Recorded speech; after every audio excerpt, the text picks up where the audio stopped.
আসসালামু আলাইকুম। তারা ভালো আছেন খিতা কলিজার ভাই ও বোনেরা। ভাই আজকে শুক্রবার, আজকে পবিত্র জুম্মার দিন। আমরা সবাই মুসলমান। আমাদের মুসলমান রাষ্ট্রে আমাদের মুসলমান ভাইরা কত কষ্ট করতেছে, তোমরা ওই বাড়িতে দেখতেছো রবা।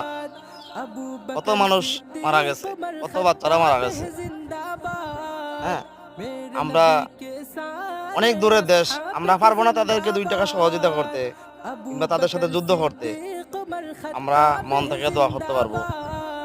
তাই আমরা যারা ওবাইদে আছেন, আমার প্রিয় সিলেটবাসী, সারা বাংলাদেশের সবাই ভাই বোনেরা যারা আছেন, ও ভাই নিজেরা মন থেকে জুম্মার নামাজ পড়ে সবসময় তাদের জন্য দোয়া করবেন।